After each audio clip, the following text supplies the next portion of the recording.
কেমন আছেন শ্রোতা বন্ধুরা? আশা করছি সবাই ভালো আছেন। নমস্কার, আপনারা শুনছেন স্টোরি ট্রাভেল গল্পের নতুন ঠিকানা।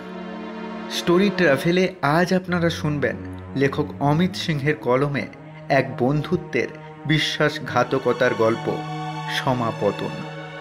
লেখক অমিত সিংহের আরেকটি গল্প ডাইনি আগে আমাদের চ্যানেলে আপলোড হয়েছে, সেই গল্পটাও আপনারা শুনে নিতে পারেন।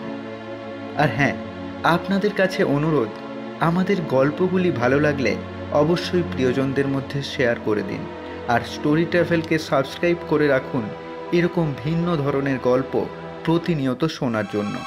তাহলে চলুন দেরি না করে শুরু করি আজকের গল্প, সমাপতন।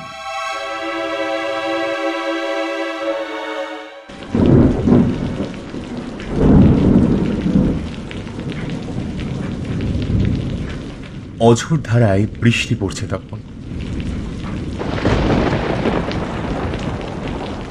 দূরে কোথাও একটা বাজ পড়তেই বিপিনের হৃৎপিণ্ডটা লাফিয়ে উঠে আবার শান্ত হয়ে গেল। এই দুর্যোগের রাতে যে করেই হোক তাকে পালাতেই হবে।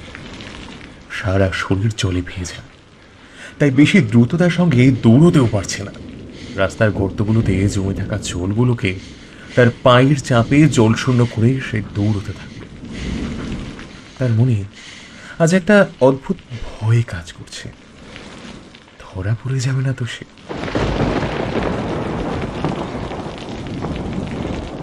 আর একটু এগিয়ে যেতে বিপিন বুঝলো এই রাস্তাটাও মিশেছে মেইন রোডের সাথে। মনে মনে স্থির করলো, না, ওই পথে সে যাবে না। ওখানে পুলিশের থাকাটা খুব স্বাভাবিক। আজ যে কি মহা বিপদে পড়েছে সে, আশঙ্কার ভাবনা তাকে বাধা দিচ্ছে প্রতি পদে। ঘন মেঘের চাদর মুড়ি দিয়ে চাঁদ মামাও ডুব দিয়েছে। চারিদিকটা সেই কারণেই ঘন অন্ধকার। বৃষ্টির শব্দে হয়তো ঝিঁঝি পোকার ডাক শোনা যাচ্ছে না। মাঝে মাঝে শীতল দমকা হাওয়া তার শরীরের মধ্যে নপুনি ধরাচ্ছে। ভাগ্যের নিদারুণ পরিহাস তো একেই বলে।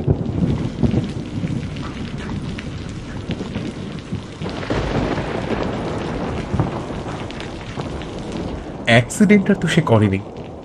কিছুক্ষণ আগে অপরূপা সুন্দরী মিসেস সায়নী গাঙ্গুলির ফ্ল্যাট থেকে বেরিয়েছিল কত মেজাজি মন নিয়ে। হয়তো একটু ড্রিঙ্কস করেছিল, কিন্তু স্পষ্ট দেখতে পেলেও কেউ যেন রাস্তার মধ্যে শুয়ে আছে। গাড়ি ব্রেক কষে রাস্তায় শায়িত লোকটার দিকে যখন সে এগিয়ে গেল, তার সারা শরীর তখন রক্তে ভেসে যাচ্ছে। লোকটাকে মৃত বলে মনে হলো তার। ঠিক সেই সময় একটা পুলিশের জিপ ওই পথ দিয়ে ফিরছিল। জিপ থামিয়ে পুলিশগুলো পালাচ্ছে। পুলিশ সন্দেহ করেছে সে পথে শায়িত রক্তাক্ত লোকটাকে অ্যাক্সিডেন্ট করেছে। তার উপর সত্যি সে মদ্যপ অবস্থায় গাড়ি চালাচ্ছিল।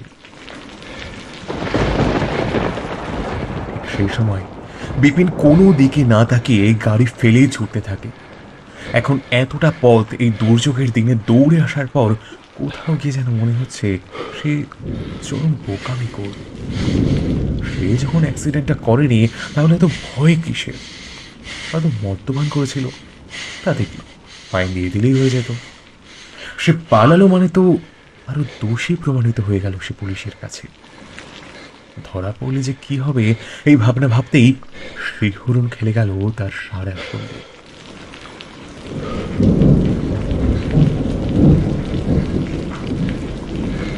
চারিদিকটা খুব নিস্তব্ধ। রাস্তায় জনমানুষের চিহ্নটুকু নেই।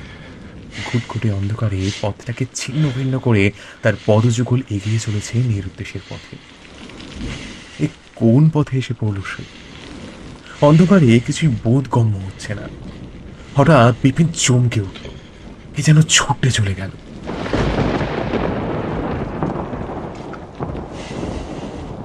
আওয়াজটা বেশ দূর থেকে এলেও তাকিয়ে কাউকে দেখতে না পেয়ে, তারপর আর কোনো আওয়াজ না পেয়ে, সবই মনের ভুল ভেবে নিয়ে একটু হাসল। কি ভয়েই না সে আছে। মনে মনে স্থির করলেও সাহস দেখিয়ে একবার সেই ফেলে আসা গাড়িটার সামনে যাবে।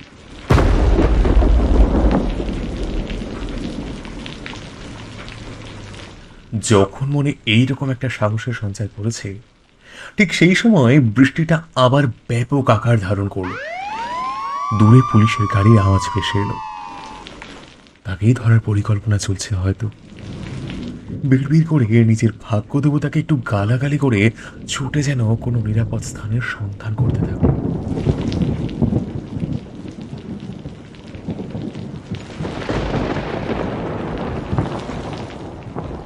হঠাৎ চোখ গিয়ে পড়ল অন্ধকার একটা ছোট্ট ঘরের দিকে। ঘরটা বেশ ছোট। ওখানে এখন থাকাটা সব থেকে নিরাপদ ভেবে নিয়ে ঢুকে পড়ল সে। একটা বসবাসের জায়গা আছে, সিমেন্ট দিয়ে বাঁধানো বলেই মনে হলো। বসবার জায়গাটা ধুলোয় পরিপূর্ণ, সেটা বসেই বুঝতে পারলেন বিপিনবাবু। শুকনো ফুল পাতা এসবই পড়ে রয়েছে মনে হলো। কিছুক্ষণ আগেই সায়নের সাথে কত বিলাসিতায় ছিল সে। রসপূর্ণ কথা আর দামি সুরার পাত্র থেকে ভেসে আসা দামি সুরার সুগন্ধ অনুভব করছিল। তার মতো একজন ধনী নামী বিজ্ঞানীকে আজ অদৃষ্ট এখানে এনে ফেলেছে এই নোংরা অপরিষ্কার স্থানে। এই মশাই, এখানে কি মতলবে?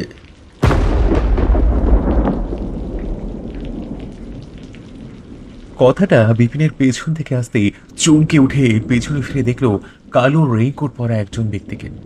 বিপিনের শির দ্বারাবে ঠান্ডা একটা স্রোত নিচের দিকে নেমে গেল।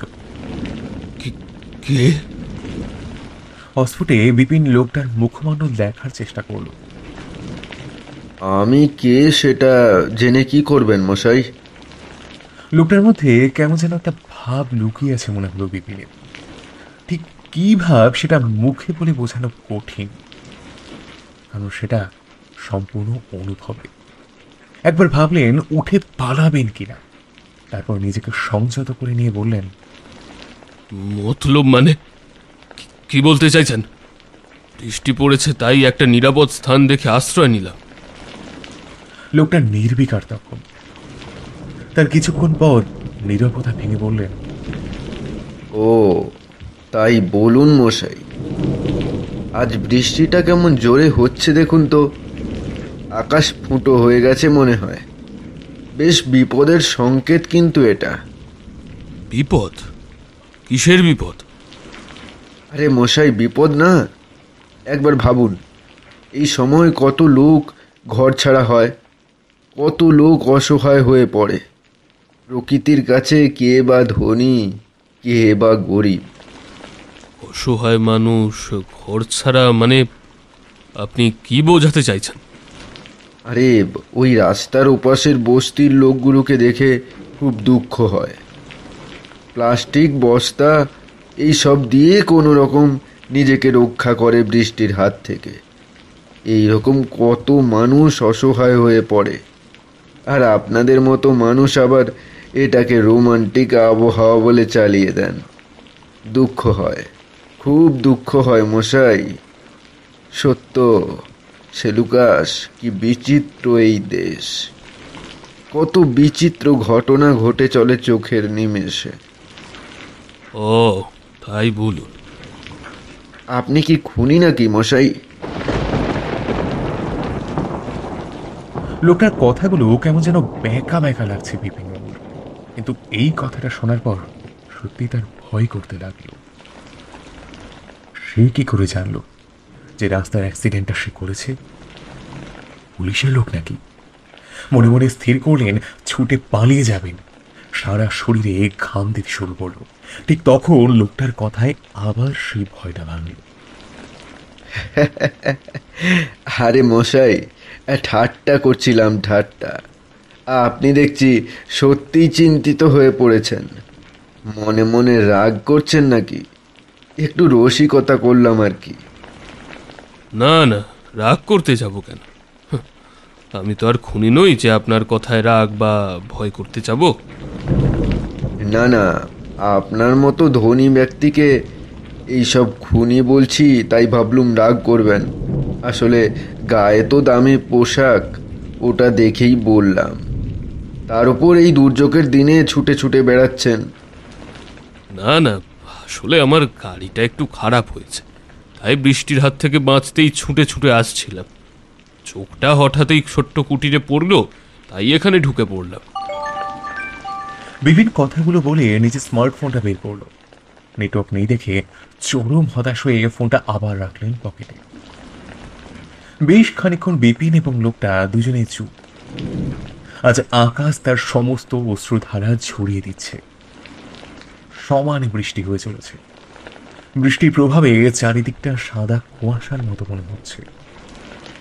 গল্প শুনবেন? কিসের গল্প? ভূতের গল্প হবে নাকি? না না, ওইসব ভূতের গল্প টল্প আমার আবার ভয় লাগে। ভূতের গল্প হলে বাবু আমি শুনছি না। তাহলে একটা বন্ধুত্বের গল্প বলি। হ্যাঁ হ্যাঁ, তাই বলুন। ঠিক আছে, শুনুন তবে। বিপিন মনে মনে ভাবল, এই বৃষ্টি বাদলের দিনে একা বসে বিরক্ত হবার থেকে অন্তত লোকটা বাঁচালো। আর লোকটাকে যতটা সন্দেহজনক মনে হচ্ছিল, এখন ততটা লাগছে না। আসলে সে এতটাই ভয় পেয়েছে যে তার ভয়েরই বহিঃপ্রকাশ ঘটে যাচ্ছে তার আচার আচরণে আর ভাবনায়। আসলে এই লোকটা খুব রসিক লোক, কথাবার্তাগুলো একটু ঘুরিয়ে বলতে পছন্দ করে। ইতিমধ্যে এই লোকটা আবার তার প্রশ্নবাণ ছুটতে আরম্ভ করেছে বিপিনের দিকে। মশাই, বলুন তো, বন্ধুত্বটা কেমন হওয়া উচিত বলে আপনার মনে হয়? কেমন আবার হবে, যেমন হয়। ধুর মশাই, বন্ধুত্বের মানে যেমন তেমন হয় নাকি আবার? তাহলে আপনি বলুন কেমন হওয়া উচিত। বন্ধুত্ব হবে দুধ আর জলের মিশ্রণের মতো। জল যেমন দুধে মিশে গেলে সাদা হয়ে যায়, একাকার হয়ে যায়, চেনা যায় না কোনটা দুধ আর কোনটা জল, ঠিক তেমনি দুটি আত্মার অভিন্ন হৃদয় যাকে বলে, বন্ধুত্বটা ঠিক তেমনি হওয়া উচিত। আপনি তো একজন দেখছি দার্শনিক মশাই, দর্শনের কথা তো বেশ ভালোই বলছেন। সত্যি হাসালেন মশাই, আমি আবার দার্শনিক? ঠিক আছে, সব বুঝেছি। তা এবার গল্পটা কি শুরু করবেন, নাকি বসে বসে শুধু আপনার দার্শনিক কথা শুনতে হবে? তাহলে শুরু করে দিই, কি বলেন? অবশ্যই অবশ্যই, শুরু করুন।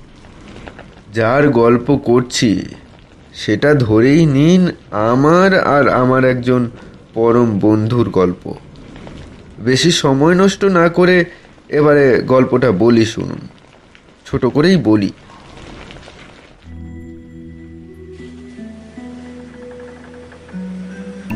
উচ্চ মাধ্যমিকে ভালো রেজাল্ট করে ভর্তি হলাম কলকাতা বিজ্ঞান কলেজে। কলেজের প্রথম দিনটা আজও খুব মনে পড়ে, জানেন। কলেজের প্রথম দিনেই তার সাথে আমার আলাপ। প্রথম ক্লাস শেষে বাইরে বেরিয়ে এসে দেখি একটা ছেলে প্রফেসরের সঙ্গে বেশ কিছুক্ষণ কথা বলার পর বিষণ্ণ মুখে ভাবুক দৃষ্টিতে আকাশের দিকে তাকিয়ে আছে।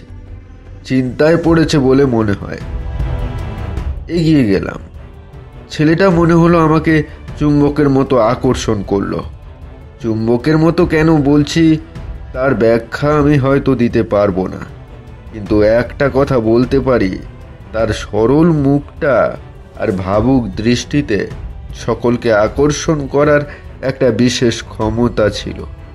জিজ্ঞেস করলাম, কি হে ভাই, এত চিন্তা কিসের? ছেলেটা কিন্তু মুখে কিছু বলল না, ফ্যাল ফ্যাল করে তাকিয়ে থাকলো আমার দিকে। আমি বললাম, কি হে, লজ্জা পাচ্ছ নাকি? বলো তোমার কি সমস্যা? তোমাকে দেখেই তো বুঝতে পারছি বেশ সমস্যার মধ্যে আছো। ছেলেটা তখনও চুপচাপ দেখে বেশ বিরক্তি বোধ করলাম। বোবা নাকি? আমি আবার বরাবর একটু বেশি কৌতূহলী আর সাথে খুব আলাপি। একটু পিড়াপিড়ি করতেই ছেলেটা তার গ্রাম্য ভাষায় অগোছালোভাবে সমস্ত কথা বলল। তা একটু সাজিয়ে নিলে দাঁড়ায়,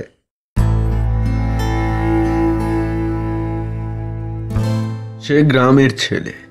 কলকাতার বিজ্ঞান কলেজে পড়ানোর মতো তার পরিবারের সামর্থ্য নেই।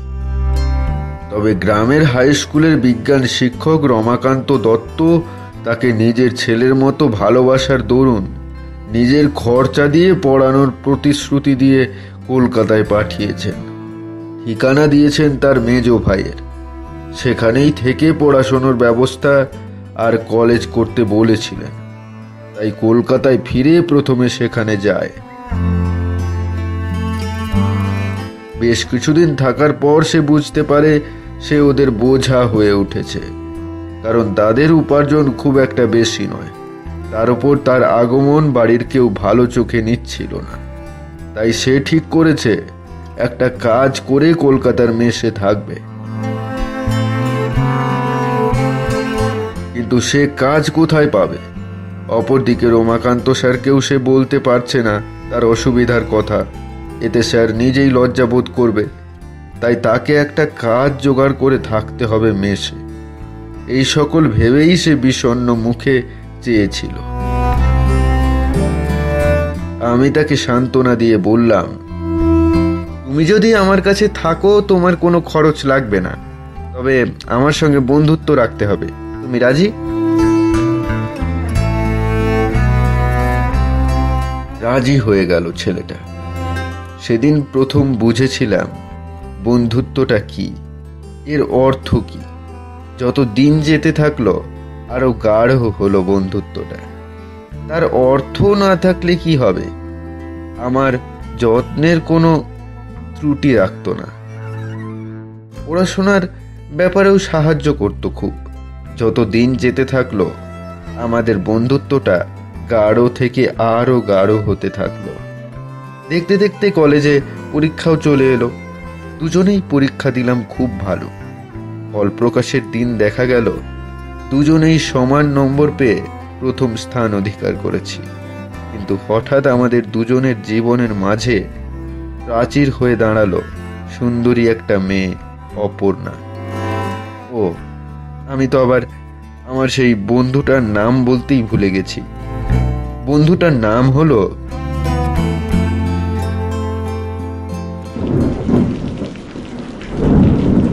লোকটার নাম না বলে বেশ কিছুক্ষণ চুপ করে বসে থাকল। কোনো বৃষ্টি পড়ছে। বিপিন বলল, কি হলো তোমার? সেই বন্ধুটার নাম তো বললে না? আরে মশাই, সেটাই তো ভাবছি কি নাম বলবো, আসল নাম নাকি নকল নাম। সে আবার কি কথা? আসল নাম বলবেন নাকি নকল নাম, মানেটা কি? ঠিক আছে, নকল নামই একটা দিয়ে দিই। হুম, তাই দিন। ছেলেটার নাম ধরে নিন বিপিন। আরে মশাই, আর কোনো নাম খুঁজে পেলেন না? বিপিন তো আমারই নাম।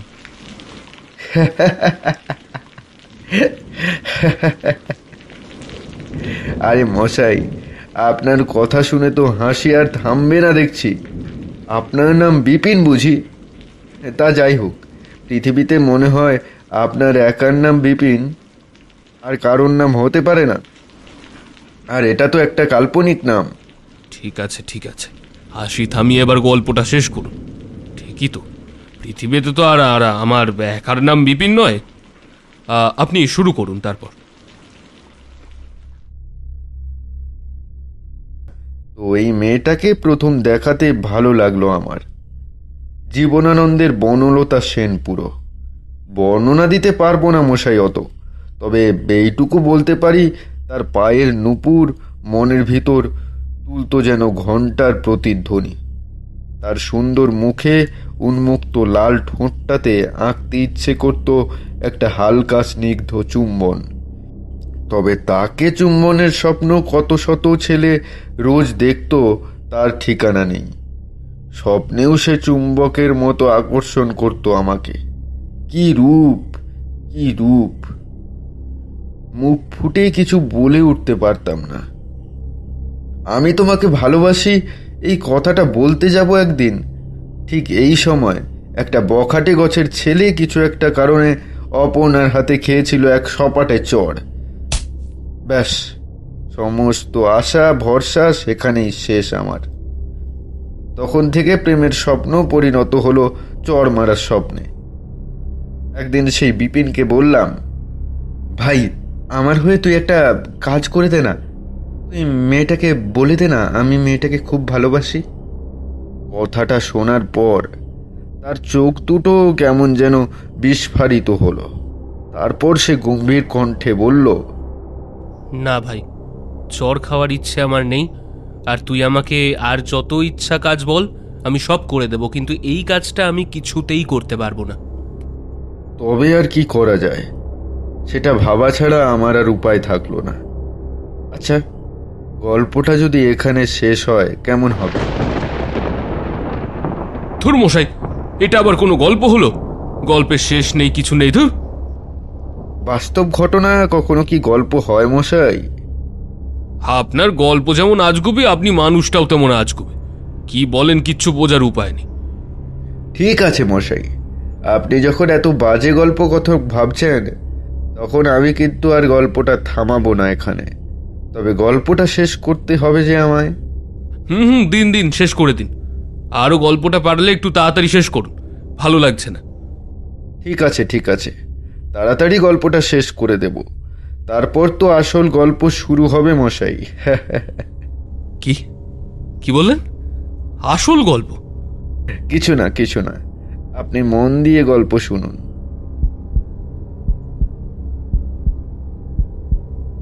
বিপিনবাবুর লোকটার কথাবার্তা খুব একটা ভালো ঠেকছে না। কি বলছে সে? সব কথাই সন্দেহজনক ঠেকছে। অন্য একটা গন্ধ ভেসে আসছে এই লোকটার প্রতিটি কথায়। চোর নাকি? পুলিশের লোক নয় তো? খুনি নয় তো? হয়তো কাউকে খুন করে এসে এখানে লুকিয়েছে। চোর হলেও ভয় আছে। তার গলায় মোটা সোনার চেন, মানিব্যাগে বেশ কয়েক হাজার টাকা, আর দামি স্মার্টফোনটা রয়েছে তার পকেটে। তার সাথে হাতের কয়েকটা আঙ্গুলি সোনার আংটি। আগের দিনের ঠগির ডাকাতেরা যেমন করত। বাড়ির সবাইকে গল্পে মশগুল করে বাকিটা আর ভাবতে পারল না বিপিন। একই রহস্যে মোড়া লোকটার মুখটা আর দেখা যাচ্ছে না। সমস্ত শরীর কালো রেইনকোট দিয়ে মোড়া। গলাটা বেশ পরিচিত লাগছে মাঝে মাঝে। গায়ের গন্ধটাও বেশ চেনা চেনা লাগছে, কিন্তু কার গন্ধ সেটা ঠিক ধরা যাচ্ছে না। যাই হোক, বৃষ্টিটা এখনো পড়ছে। বৃষ্টি থামলে এসে বেরিয়ে পড়বে। ততক্ষণ তাকে সাবধানে থাকতে হবে। মনে মনে নিজেকে দোষ দিতে থাকলো।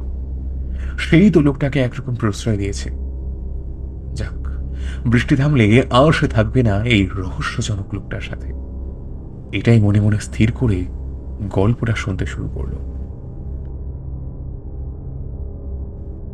এর মধ্যে দ্বিতীয় বর্ষের পরীক্ষা শেষ হয়ে ফল প্রকাশ হয়ে গেছে।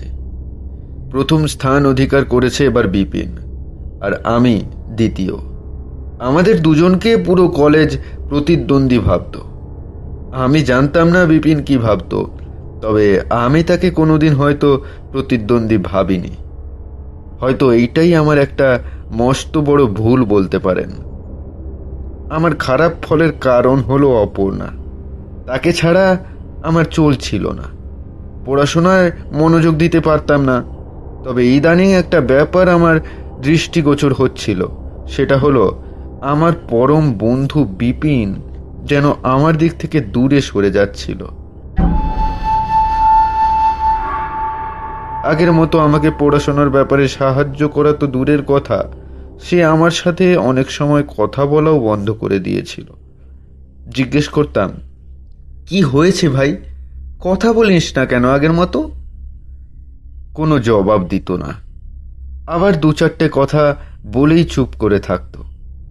আরেকটা বিষয়ে খুব আশ্চর্য হলাম, যখনই অপর্ণাকে নিয়ে কোনো কথা বলতাম সে একরকম বিরক্তি বোধ করত, মাঝে মাঝে খুব রেগে যেত। আমি তখনও বিষয়টা নিয়ে অতটা ভাবিনি।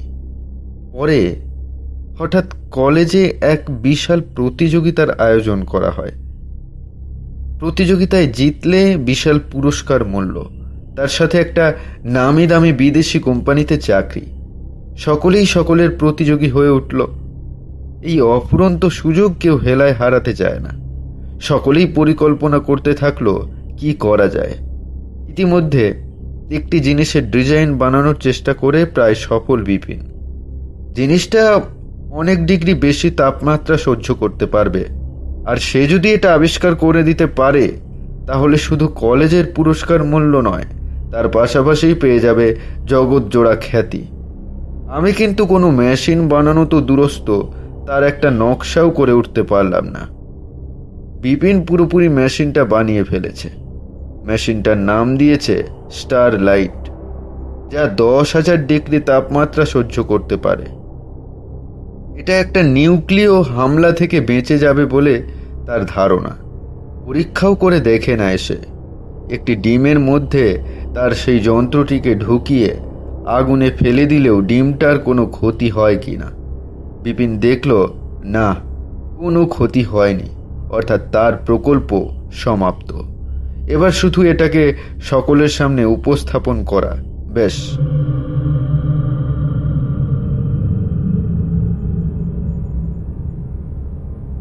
হঠাৎ একদিন রাতে বিপিন আমাকে বলল, ভাই, রাগ করেছিস আমার উপর? আরে না ভাই, রাগ করিনি। আমি রাগ করতে যাব কেন? তুই আমার পরম বন্ধু, তোর উপর আমি রাগ করে থাকতে পারি? হ্যাঁ ভাই, আমিও তো রাগ করে থাকতে পারি না। তা তুই কিছু বানাসনি কেন? আমি চাই তুই ওই প্রতিযোগিতায় জয়লাভ করিস, তাই আমি আর অংশগ্রহণ করিনি ওতে। আমি জানি ওই প্রতিযোগিতায় তুই প্রথম হবি, আর প্রথম হবার টাকা দিয়ে নিজের পায়ে দাঁড়িয়ে যাবি, তার সাথে একটা চাকরি।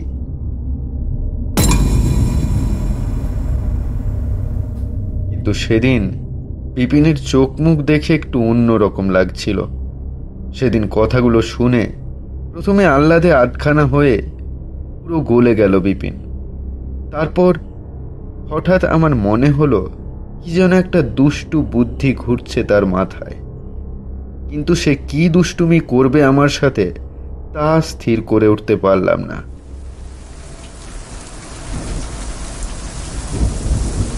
সেদিন খুব বৃষ্টি পড়ছিল। আমাকে বিপিন বলল, আজ খুব বৃষ্টি পড়ছে বল? তাই তো দেখছি।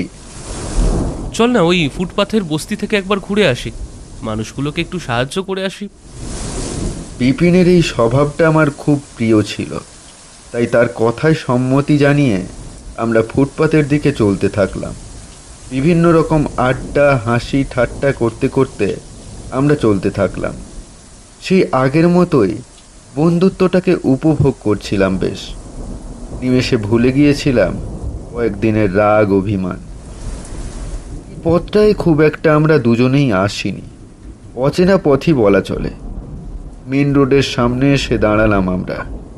রাস্তা পার হতে হবে, সাঁই সাঁই করে গাড়ি চলছে। সেই সময় পিছন থেকে একটা ব্যাপক ধাক্কা এসে পড়লো আমার গায়ে। নিজেকে সামলাতে পারলাম না, মুখ থুবড়ে পড়ে গেলাম। ওপার থেকে একটা গাড়ি এসে পিষে দিয়ে গেল। তখন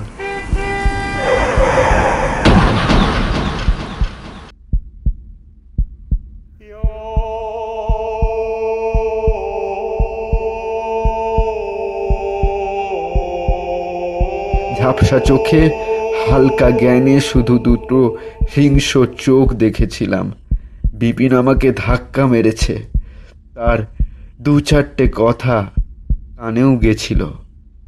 তোকে না মারলে আমার আর অর্পণাকে পাওয়া হচ্ছিল না যে ভাই। ভালো থাকিস।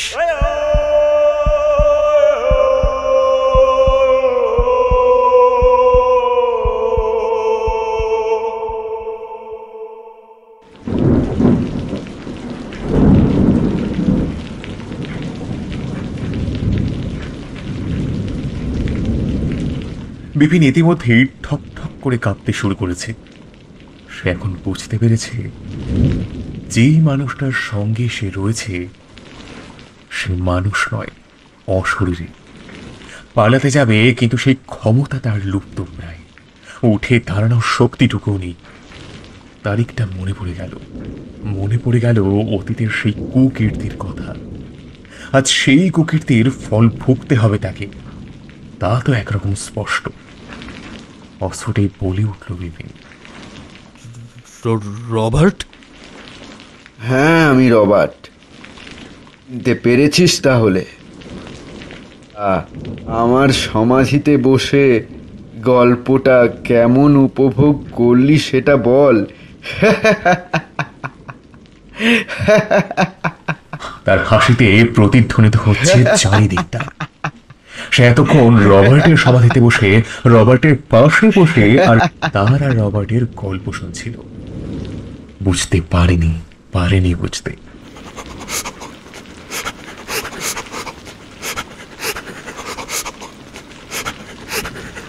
কয়েক মিনিট হতবাক হয়ে যায় বিপিন এই আকস্মিক ঘটনায়।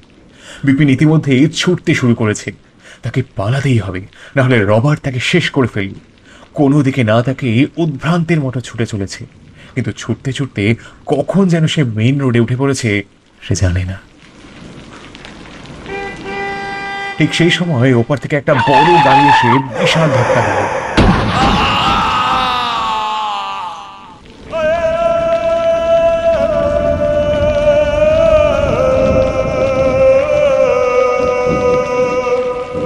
দেহটা কুণ্ডলি পাকিয়ে ছিটকে গিয়ে পড়লো বহু দূরে, যেন একটা ব্যাটসম্যান ছক্কা হাঁকিয়ে দিয়েছে। রাস্তায় সবার ভিড় জমে গেল নিমেষে। সবাই দেখলো বিখ্যাত বিজ্ঞানী বিপিন সমাদ্দারের মৃতদেহটা। অন্ধকারে দাঁড়িয়ে তখন সেই রহস্যময় মূর্তিটা হাসছে।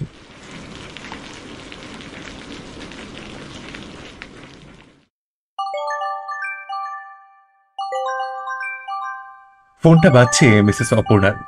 অপর্ণা গিয়ে ফোনটা ধরল। হ্যালো, আমরা থানা থেকে বলছি। বলুন। আপনার স্বামীর নাম কি বিপিন সমাদ্দার? হ্যাঁ স্যার, কেন কিছু হয়েছে স্যার? আমরা অত্যন্ত দুঃখের সাথে জানাচ্ছি ম্যাডাম, মিস্টার বিপিন সমাদ্দার একটি রোড অ্যাক্সিডেন্টে এক্ষুনি মারা গেছেন। হাতটা কেঁপে উঠল অপর্ণার। ফোনটা কেটে দিল অপর্ণা। উল্লাসে ফেটে পড়ল। আজ তার নাচতে ইচ্ছা করছে। এবার তাকে যে অন্য একটা জায়গায় ফোন করতে হবে। বিপিন মারা যাওয়াতে তার শোকের পরিবর্তে আনন্দটাই বেশি হচ্ছে। বিয়ের পর থেকে সায়নী গাঙ্গুলির সাথে রাতের পর রাত কাটানো, ছি ছি, তাহলে ভালোবেসেছিল কেন? কিছুদিন আগে সে রবার্টের ডায়েরিটাও পড়েছিল। সে বুঝতে পেরেছে রবার্টকেও মেরেছে সে। রবার্টকে সে ভালোবাসত, কিন্তু যেদিন রবার্ট পথ দুর্ঘটনায় মারা যায় তখন মারাত্মক অভিনয় করেছিল বিপিন। এমন করেছিল সেও না খেয়ে মরে যাবে। তাকে সে বলেছিল রবার্ট কিছুদিন ধরে অস্বাভাবিক একটা আচরণ করছে, পাগল হয়ে গেছিল অন্য কোনো কারণে। সেদিন সেও বিশ্বাস করেছিল। ডায়েরিটা পড়বার পর সে আন্দাজ করে প্রতি রাতে সায়নীর ঘর থেকে মদ্যপ অবস্থায় ফিরতে থাকে বিপিন। অত্যাচারও করেছে তাকে 2-4 বার। তখন সে জানতে চেয়েছিল রবার্টকে কি সে মেরেছে। বিপিনের সাথে থাকাটা এক প্রকার অসহ্য হয়ে উঠেছিল। ব্যাস, তাই সুপারি কিলারদের সন্ধান করতে থাকে অপর্ণা। সুপারি কিলারকে সমস্ত ঘটনাটা বলে তাকে রবার্ট সেজে শুধু অভিনয় করতে বলে এসেছে। আর সেই কাজটা সে এক অদ্ভুত সুন্দরভাবে কন্ট্রোল করেছে বলে মনে হয়। এবার তাকেই ফোন করতে হবে। ফোন করতেই ওপাশ থেকে আওয়াজ ভেসে উঠল। হ্যাঁ, hello. Thank you very much. আমি দুঃখিত, কিছু মনে করবেন না। ঠিক ঠিক বুঝলাম না তো তোমার কথাটা। সরি ম্যাডাম, আমাকে ক্ষমা করবেন। আমি কাজটা করে উঠতে পারিনি। বিপিনবাবুকে ফলো করেছিলাম, কিন্তু আমি মারতে পারিনি। দেখি মিস্টার বিপিন হঠাৎ সেই রাস্তায় নামলো। ভেবেছিলাম তখনই শেষ করে দেবো, কিন্তু হঠাৎ দেখলাম পুলিশ আমাকে দেখে ফেলেছে। আগের একটা মার্ডার কেসে জড়িয়ে আছে ম্যাডাম, তাই পুলিশ দেখতে পেয়েই পালাতে থাকলাম, কিন্তু পুলিশ আমাকেও দেখে ফেলে। ধর ধর, পালাচ্ছে পালাচ্ছে এই বলে চিৎকার করে ওঠে কয়েকটা পুলিশ। বিপিনবাবু নেশাগ্রস্ত অবস্থায় রাস্তায় বেরিয়ে কি একটা দেখছিল বিস্মিতভাবে, মাটির দিকে তাকিয়ে। পুলিশের চিৎকার শুনে মনে মনে বিপিনবাবু কি ভাবলো জানি না, দৌড়তে শুরু করলেন। আবার তার পিছু নিলাম। নির্জন রাস্তায় তাকে মেরে ফেলার আবার একটা সুযোগ ছিল, কিন্তু আবার রাস্তায় পুলিশের গাড়ির আওয়াজ পেলাম। তখন আমি সমস্ত আশা ছেড়ে পালাতে দেখলাম যেখানে রবার্ট বলে একজনের কবর আছে সেখানে ঢুকে গেল মিস্টার বিপিন। আমি চলে এলাম। রাখি ম্যাডাম, আমি অত্যন্ত দুঃখিত। অন্য কাউকে দিয়ে কাজটা করিয়ে নিন। ফোনটা কেটে গেছে। বিস্মিত হয়ে নরম সোফার উপর ধপ করে বসে পড়ল অপর্ণা। সবকিছুই একটু একটু করে স্পষ্ট হয়ে গেল। একেই বলে সমাপতন। একটার সাথে একটার যোগসূত্র। তাহলে বিপিনকে মারল কে? তাহলে কি রবার্ট ফিরে এসেছিল?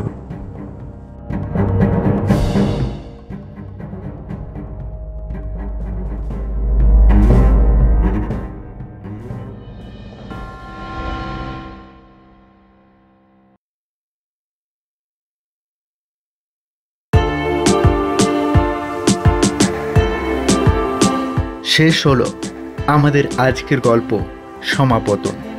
গল্পটি ভালো লাগলে অবশ্যই শেয়ার করুন এবং আপনাদের মতামত কমেন্ট বক্সে জানাতে একদম ভুলবেন না। আজকের গল্পের সূত্রধর আমি সূর্য, গল্প পাঠে নিগম, বিভিন্ন চরিত্রে শুভম, তৃষা, সুপ্রিয়, দিগন্ত, আগ্রাজ ও আমি সূর্য, আবহে অরিত্র, প্রচ্ছদ অলঙ্করণে সায়ন, পরিচালনায় টিম স্টোরি ট্রাভেল। তাহলে আজকের মতো এই পর্যন্তই। দেখা হচ্ছে আবার অন্য কোনো গল্পে। ততক্ষণ সবাই ভালো থাকুন, শুনতে থাকুন স্টোরি ট্রাভেল। শুভরাত্রি।